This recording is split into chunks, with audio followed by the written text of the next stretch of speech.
My name is Steve Smith, this is TQA Weekly, and this week is an interesting thought experiment on privacy.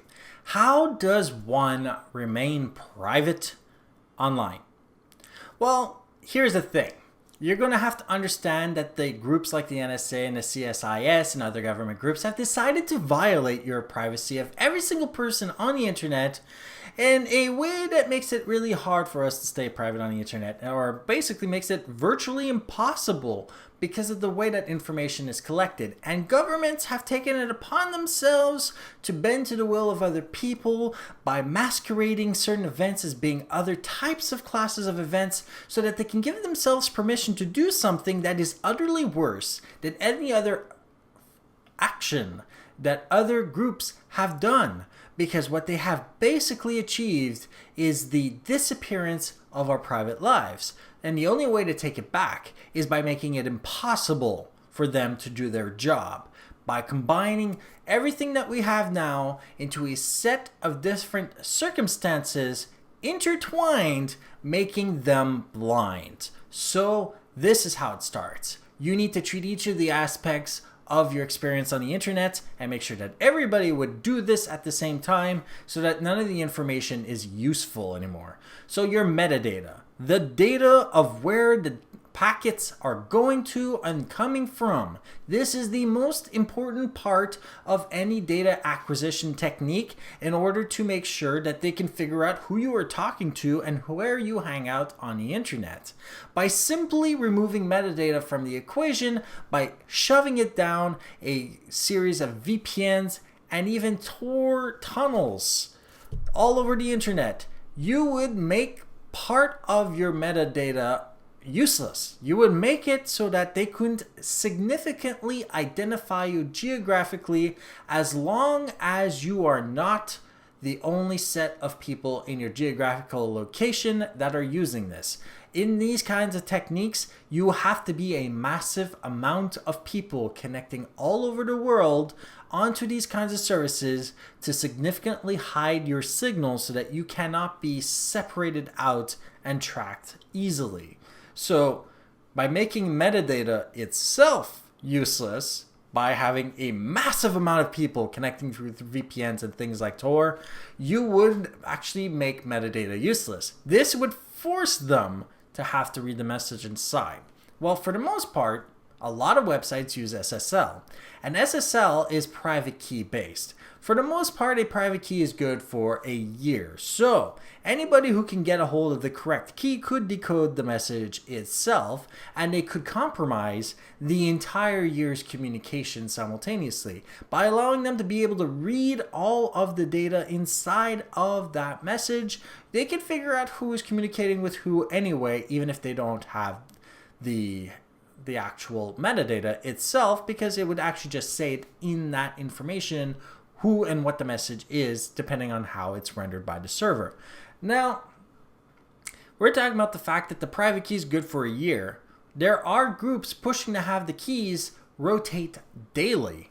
When we do this kind of thing, all messages from the days before and all messages from the future would be protected by time itself. Because if that key is only good for a 24-hour set, the second a message appears outside of that time, that key is useless and cannot be used by anybody to spy on anyone. So even if they could acquire a batch of keys, if they were all to rotate every single day, then that key is only useful for that given period. And this is only if they were to get that key in a timely manner that would allow them to use it long enough to track anybody on the internet. So we have to hide our signal on the internet by making it bounce around geographically so that they can't identify where it's coming from. And we also have to make sure that the encryption itself can survive being broken by having a long enough bit length to it, but also make sure that our future and past messages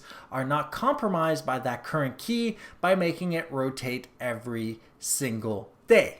However, this is still not technically enough. You would think it was enough, but it wasn't, because you can still be betrayed by your browser.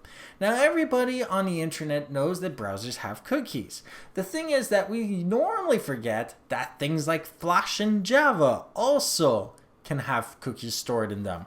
Then we have things such as super cookies. You can Google that up. And then you have the even more infamous, a little less known, far more scary browser fingerprinting technique, which could actually identify you uniquely based on how clean or how different your computer's profile with the browser is. If your browser is different enough from every single other person, you will have a key so unique that that is even better than a cookie. So we need to have browsers that don't use cookies, that are immune to super cookies, so cookies that install into multiple different parts of your computers that can be retracted by a server to identify you. Even if you delete plenty of cookies, there might be one left.